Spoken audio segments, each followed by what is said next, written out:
This video will cover the geography of religion, and I repeat, the geography of religion. This is not a video to discuss theology, or to debate the existence of God, or to debate the lack of existence of any supernatural entity whatsoever. This video is strictly about how religion prints on to the map. Now let's keep in mind that I am doing so as of the 2020s, so obviously what exists at a certain period of time is not necessarily how it's always been or how it always will be. Now, I'm going to start off with North America, because I happen to live in this part of the world. So let's start off with the United States. The US is by and large more religious than most countries in the developed world. Generally speaking, Americans consider religion to be more important in terms of an aspect of their lives than other developed nations. However, it's also important to note that the US has not been so much as an exception to the rising secularism, but rather late to the same sort of trend, meaning that not believing in any particular religion has arisen rapidly in the United States in just the past 15 years, brought about by primarily the millennial and Zoomer generations, making the US still one of the most rapidly less religious countries on the planet. Nonetheless, the majority of Americans do identify as Christian, with the non-religious people by and large making up a quarter to fifth of the population, and the rest of the country being made up of, well, obviously other religions. Despite being more religious than your typical European country, one interesting aspect of American history is that in sharp contrast to, say, the UK, which has an official church, the Anglican Church, the US was pretty much the first country founded on the concept of separation of church and state. Today, the most influential group of Christians in the country are evangelicals, who are a form of Protestants. They are a considerable voting bloc, primarily for Republicans, and by and large are socially conservative on policies when it comes to abortion, homosexuality, trans issues, and the Israeli-Palestinian conflict. Their highest concentrations are in the southern states, places that were traditionally Southern Baptist. However, there has been a rise in non-denominational Christian churches. The Christian right formed around the 1980s in the Bible Belt, and reached their peak during the 2000s. However, they've been in somewhat of a decline, as many right-wing voters tend to not be particularly fond of the excess Puritanism, and actually kind of like the shock value behind culture war politics. Speaking of the South, it's rather simplistic to just talk about religion in the United States, given the fact that there are drastically different religions and forms of religiosity. In New England, for example, which was founded by Puritans, this area is now one of the most secular parts of the country. States like Massachusetts, which were founded by Puritans, are among the least religious. Overall, mainline Protestant churches, which used to be the predominant type of Christianity, and predominantly type of Protestantism specifically, have declined in membership.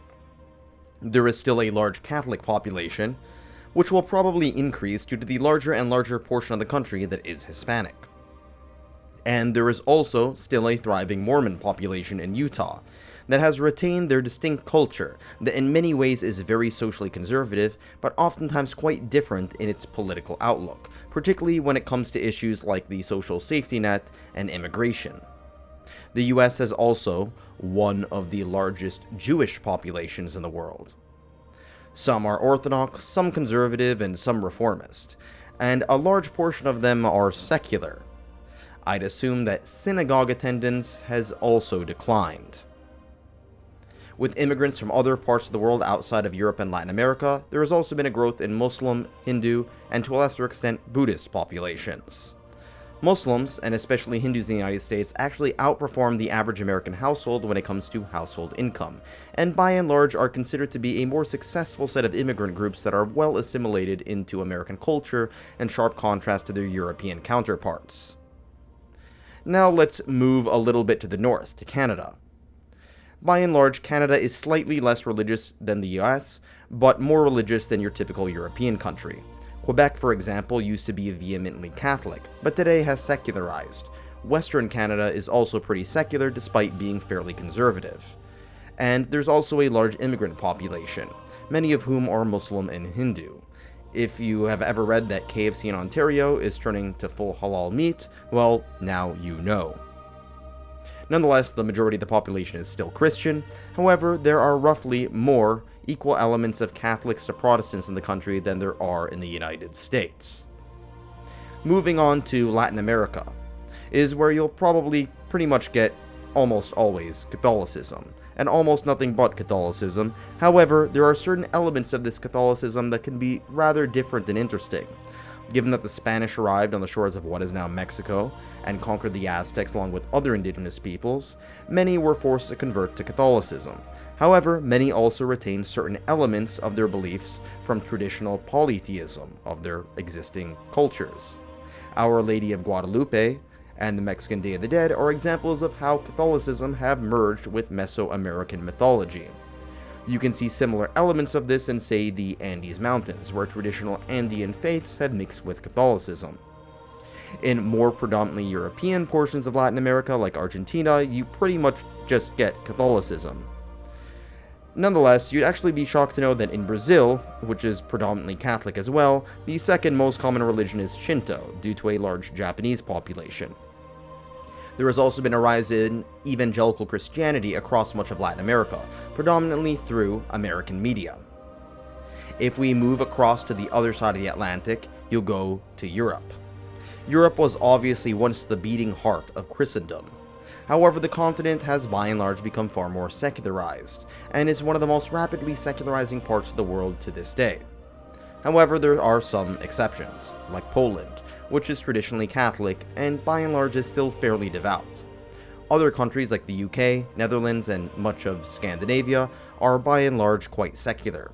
This secularism has arisen the fastest in majority Protestant countries.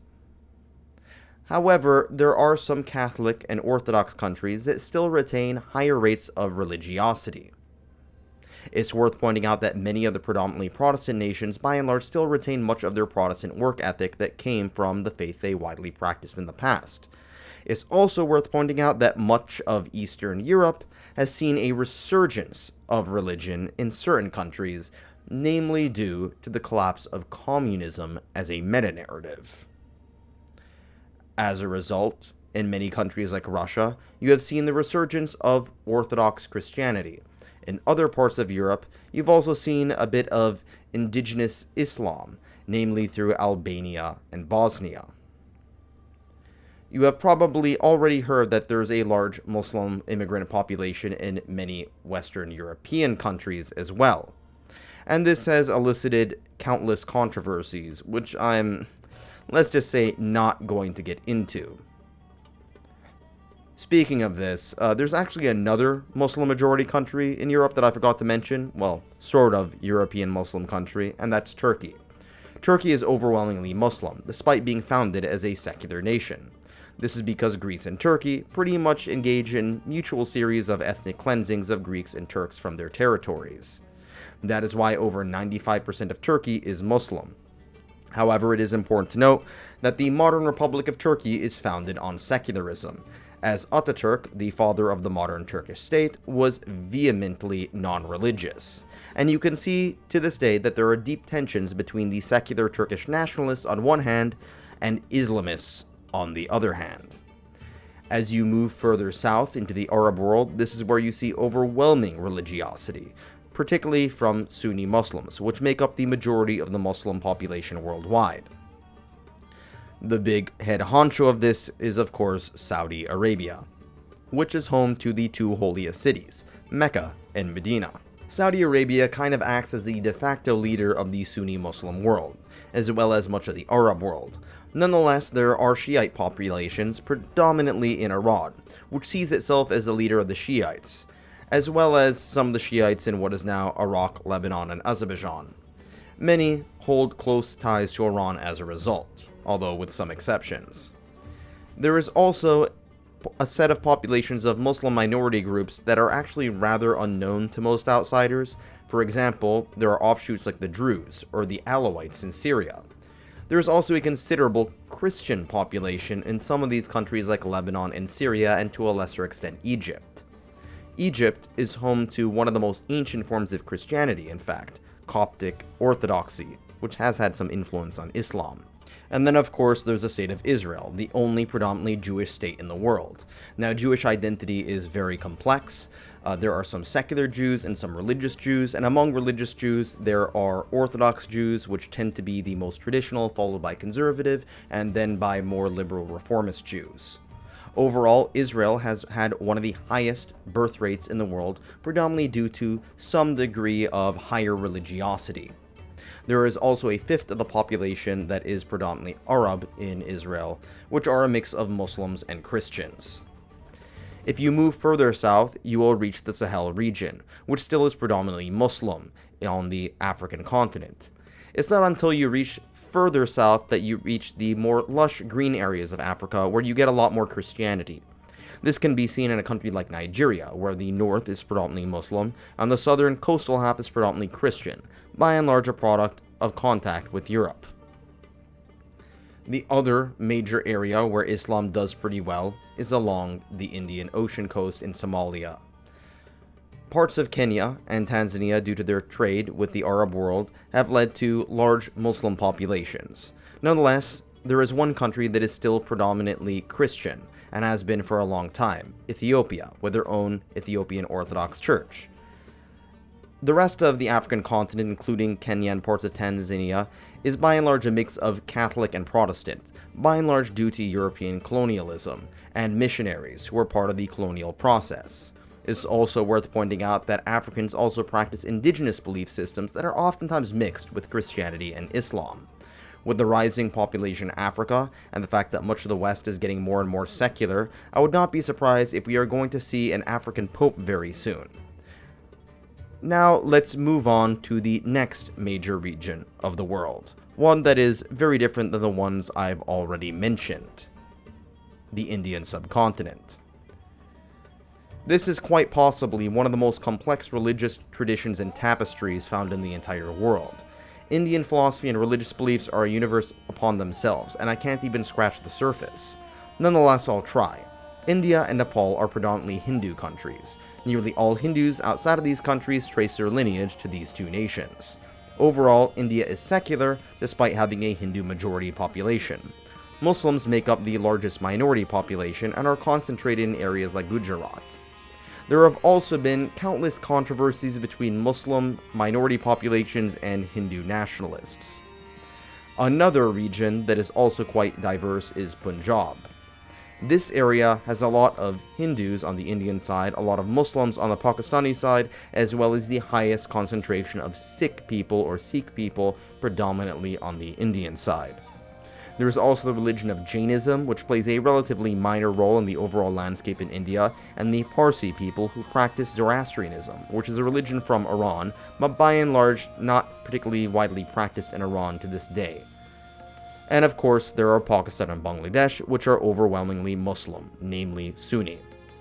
Sri Lanka, on the other hand, is a mix of Buddhist and Christian, and to a lesser extent Muslim and Hindu faiths. Surprisingly, Buddhism doesn't play that big of a role in the Indian subcontinent today, even though it once did. Buddha was from what is now Nepal/India. In order to see more Buddhism, you'll have to travel to Southeast Asia, where it makes the predominant religion of Thailand, Cambodia, and others. Vietnam has by and large Buddhist populations as well, but also a mix of a Christian population, which is predominantly Catholic as a result of French colonialism. If you move further off the coast, you'll reach the Philippines, which is overwhelmingly Catholic, with a small Muslim migrant population to the south, by and large a result of some contact with the Indian Ocean trade. Further south lies Indonesia and Malaysia, which are majority Muslim nations. However, there's a considerable portion of the populations that are Christian and Hindu.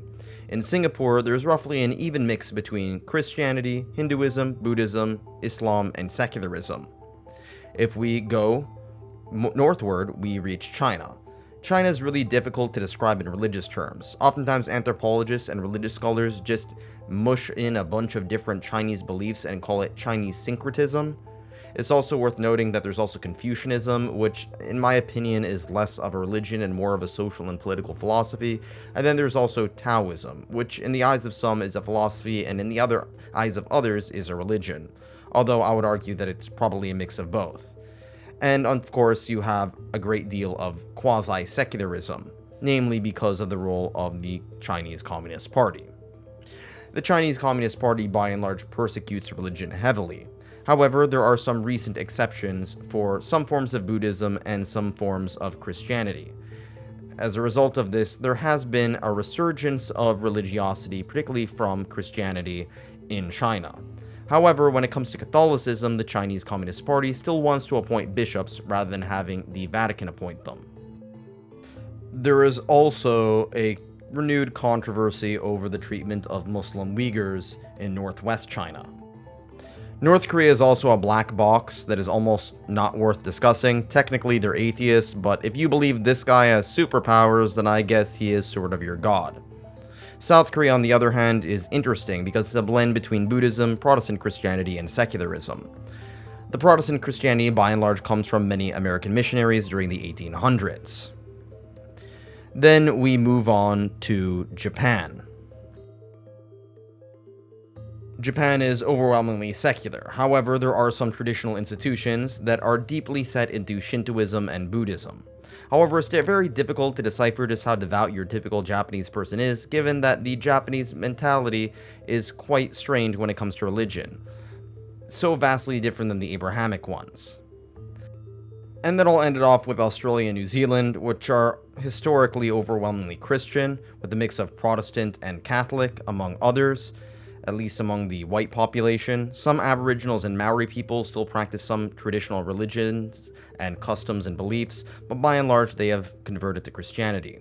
After World War II, you saw many immigrants from Southern and Eastern Europe that spread Catholicism and Orthodox Christianity, and then in the past 30 years you've also seen immigrants coming from the Middle East and Asia, bringing in more Muslims, Buddhists, and Hindus. However, nonetheless, these countries are still fairly secular today. And there you have it. That's a disgustingly oversimplified overview of religions around the world. Thanks for watching.